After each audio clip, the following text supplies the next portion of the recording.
egwu abaka uru onye na-egene ha egwu bụ ihe ga-asị gị na o nweghị ihe egwu bara ma ndị na-akpọ egwu otu esi wee kpụọ egwu na ihe egwuregwu ihe egwuregwu mana ọ dị omimi mgbe gboo ahụ egwu nwere ka o si dị n'iche n'iche enwere emume gbasara enwere egwu na-agbasa emume dị iche iche ọ bụrụ na a na-echi ọzọ enwere egwu ọzọ ọ bụrụ ma nwere nke ndị be anyị na-akpọ na-enwere asụsụ ịchụ ahụ enwere egwu a na-ete maka ya nwee nke a na-akpọ anụdi anụ be anyị iji wee kwu na ọkwa be nna m ọ na-abụ na-ekwu nke mmaala ọfụma ọfụma enwere egwu ma mmanwụ anyị ya na ya yi so egwu bụ ihe ndị gboo na-eme iji wee mee onwe ha obi aṅụrị mbụ inekwu anya ọ na-ada anyị ka obi aṅụrị ahụ na o nweghị ihe ọ bụ mana ha dị enwe hypertension anyị na-enwe kịta ndị oyibo kpọrọ hypertension because of ihe ndị ha na-eme a na-ejikwa ama ka obodo do ihe obodo nwere tinyekwuolu na ịnụ di na nwunye o nwere nke ndị ụmụ agbọghọ na-ete mgbe ahụ o nwere egwu ndị a na-eteche mgbe ahụ dị etezi kịta bụ ụmụ agbọghọ rugoro ogo ịnụ di na-ete nke ahụ ada ebe ahụ ka a ga-anọ na-efu ụmụ okorobịa a na-ene ka mara onye a ga-ahọpụta mara onye a ga-adabara anya na ya so ife na egwu nke ahụ bara uru nke ya egwu nke mmọnwụ bara uru nke ya egwu iji chụọ afọ bara ndị be anyị na-achọ ọnwụ ja ọnwụ ja o nwere egwu ha na-agụcha mana abịawere azịza a na-achụfe ọnwụ n'ahọ ya ọnwa ahọ nke ihe ọjọọ niile ahọ gara aga vutere ya na so egwu abaka uru egwu bụkwa ihe eji agwa mmadụ okwu ka ndị ọzọ ghara ịnụ ya maka o nwere ndị ga-adụ n'otu nwee ka ha si agwa onwe ha okwu enwere ike iji ịgba gwa ọmalụ mana agwụ ya ofekenu ka a na-egbu ma ọja ma ịgba ọma nghọta ihe dị na ya mana a na-eji ezi ifuru mgbe a na-anụ agha ya bụkwa nọda ya bụkwa ihe ọzọ egwu na-aba maka o nwere mgbe a ga-abịa bịa n'ihu agha ndị ọcha na-emekwu ya o nwere egwu ọ ga-aba gụnite ụvụrụ ọbara naanị isi onye ahụ asịghị kama a ga-anwụ echisi nwụọ tata ịghọtago so onye a na egwu nwere ọ bụrụ ihe ga-agụba o nwere ndị ga-abụ egwu ọnwụ eji edune mmadụ n'uche nke ha mgbe gboo ahụ na egwu ọka ọ ga-aba gụọ onye ahụ ewee naruo chukwu na-ewe nabata mkpụrụ obi na ndokwa ndị ụka na-eme eketa enwere egwu ga-abụ egụba ọ bụrụ egwu ọnwụ ya na ọdịnala anyị ọdịrọ nke nwere ihe a na-eme kịta ọdịnala anyị na-ebito ha aka mgbe gboo egwu ahụ so n'ofu egwu abaka uru ụmụaka amụrụ ọfụ ka iji wefu ka egwu si wee baa uru ị na-agụgụ nwatakịrị na-ebe akwa o nwere ka ị ga-esi gụgharị egwu ọhayo akwụ ya ha ma mbezie mana kịta ọ na-abụ ji bere na ewere fidin bọtụl gbunye n'ọnụ iwefu na egwu ahụ bara uru fidin bọtụl bara kịta a na-agụrụ ya egwu abaka uru a na-eju onye na-achọ ịkwụ ụdọ mgbe ahụ o nwere ndị ga-abụ ihe ga-eme mekete ọ dị ka ya ji na ụwa nke ka njọ onwe egwu ọ ga-abụ ọnụ otinye a na-akọrị anya maketa ọ na-emekwu o nwere ka ọ ga-esi bịa mụ na onwe m o nwere egwu ọ ga-abụ ntinye isi eju oge oyi ya egwu bara uru na ndị mmadụ.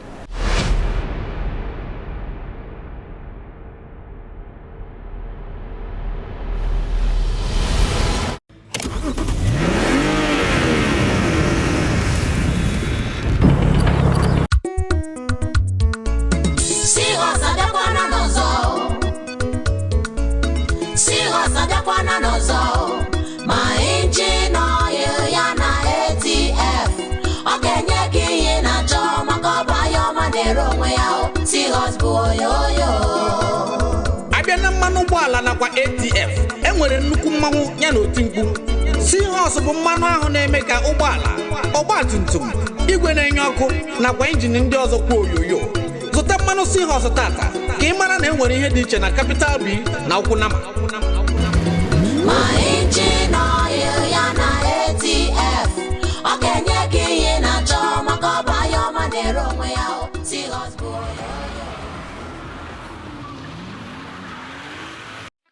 Meet David. He got a new apartment. David's apartment was so empty, he need to buy some electronics and home appliances. He is thinking of how and where to buy the products. David got a new microwave from the market. His microwave stopped working some minutes after use. David's fiancée, Mary, is coming to visit. On getting to his house, David was busy lamenting over the products he bought. He told her how has been cheated, stressed, puzzled. Anthills.com.ng came to her mind and told David to check it out. David visiting www.anthills.com.ng. David purchasing a new microwave and some other home appliances. His order was delivered to his doorstep in less than 24 hours, after making payment with his card. David thanking his fiancée for introducing Anthills to him.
ọba amakwara ọba egwu ọdịnala Zinike ekene dịrị gị abụ m maazị Ikechukwu Martins Eze aka The Cat Nwamba abụ m onye isi awa n'Ogwu Local Government kpọmkwem afọ egwu agha bụ Obi Nwanne Cultural Troupe of Africa. Isi ụlọ ọrụ anyị bụ na 124 Mach Road. Ọ dị mma. Ngwa enwere ofu ma ọ bụ nwere ike ịkọrọ anyị ihe gbasara egwu na etu esi bidio na etu esi kpawa nkata ghọrọ ngịga. Etu esi bidio bụ na anyị bịa fụta na egwu bụ ihe na-enye aṅụrị. Anyị kpọta onwe anyị one ma one. Anyị abụchọrọ nwanne mana egwu a mezi anyị bụrụ nwanne ma anyị jizawa Obi Nwanne. Anyị wee kpọta onwe anyị sị ka anyị mewe ndị mmadụ obi aṅụrị ka ha nwewe aṅụrị maka anyị bụ ndị Igbo nwere obi aṅụrị and anyị na-emekwuru ndị ọzọ ha enwewe aṅụrị a ga-eji kpọkọ onwe anyị wee bido. Anyị bidoro ya n'afọ 2013 anyị gba ori alụ ka na-agakwa. Jehova bụ odogwu a na-ahapụkwa n'isi aka abụọ ọrịa egwu a bụ egwu eji ume eme maka mmiri ka eji eme akwụ and ume ka ejikwa afụ nwa ọkụ so ume ga-adịghị tupu iwe gbawa. Ọ dị eri ọbara ego ka ọ ya eri maka ndị oyibo sụchasị na ego na-eme ụwa na-agba okirikiri nye ego ka ọ na-eri ya weta ego mana ya mafụkwa na ya obi na ego dịkwa anyị bịakwa anyị kwuo maka ya ọ gawa agawa kama ọ ga-agbarara anyị egbubiri ọdụ. Kedu ụdị mmemme unu na-aga maka anyị ma na-abịa n'ala Igbo nwere ụmụ egwu dị iche iche a na-achị ụfọdụ na-apụta a na-akwa dike ụfọdụ na-apụta a na-eji ọgụ ụfọdụ bụ egwu ndị eji aga ịnụta nwaanyị. Kedu ụdị nke unu na-aga? Ị mara abịa sị na ihe a bụ egwu omenala anyị na-ejekwa ụka anyị na-eje ma nke ndị ụka na-eme anyị bụ afọ abụọ ebe a na ifedo na afọ mbara so anyị na-eje mmemme niile nwere mmemme anyị adịje anyị na-eje mmemme niile. Ọ dị mma. Kedu ntozu oke mmadụ na-enwe onye chọọ ịbatara unu afọ na ndị ụmụ okoro na ụgbọ agbọghọ ndị ọbara ha gakwara ọtọ ewezuga nke a kedu ntozu oke a na-eji abata na otu unu? Ntozu oke eji abata oke anyị bụ na ike ga-adịghị nọmba 1 maka inekwu anyị fụ na ihe eji ike na ume eme ike ga-adịghị ọfụma iwenyezi anyị ife anyị na-eri mana ịbịazi nso anyị kọwara ya bụ ife anyị na-eri maka anyị na-eri ife niile. Ada agba aka afụ nwata eze anyị nwere ya na-eweta. Ọ dị mma. Tupu anyị hapụ unu ji emere aka ọrụ n'ụdị na o zuru ihe mmadụ ga-eji na-azụ ezinụlọ dịka etu ahụ na ama m ka nọ na nwaanyị ya bụ ihe ọ na-enwetakwa ihe eji arachapịa m n'ụdị iji wee gote ụmụ pampas na ndị otu maka nchọ ịbata ha ejekwa m akwụkwọ dị abụ m a graduate of chemical engineering so ọ bụrụ na o nwere ihe ọ na-enye mmadụ na-emie so anyị ji enweta ife anyị arachapịa m ụfọdụ n'ime anyị nụsịkwa afọ onwe anyị jiri ya na-akwalite like mụ na onwe m anya ka m ji akwụ ụgwọ ụlọ so ife ọ na ọ na-enyere aka. Ndị na-anụbeghị ka na-enekwa n'anya ụmụ agbọghọ ukwu ha ka kwụrụ ọtọ na-ene ha anya n'ukwu na-eme ihe na ịma na Igbo ka anyị na-asụ ka ọ na-adaba ihe niile so ọba amakwara ọba egwu ọdịnala Zinike.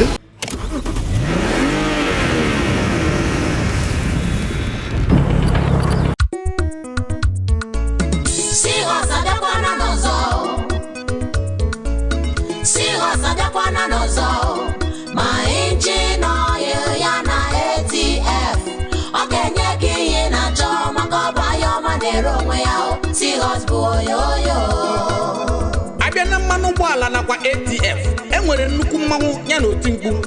Seahorse bụ mmanụ ahụ na-eme ka ụgbọala ọgbatumtum igwe na-enye ọkụ nakwa injin ndị ọzọ kwa oyoyo.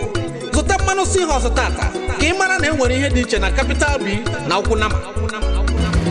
ma injin oil ya na ATF ọ ga-enye gị ihe na-achọ maka ọba ya ọma na-ere onwe ya Seahorse bụ oyoyo.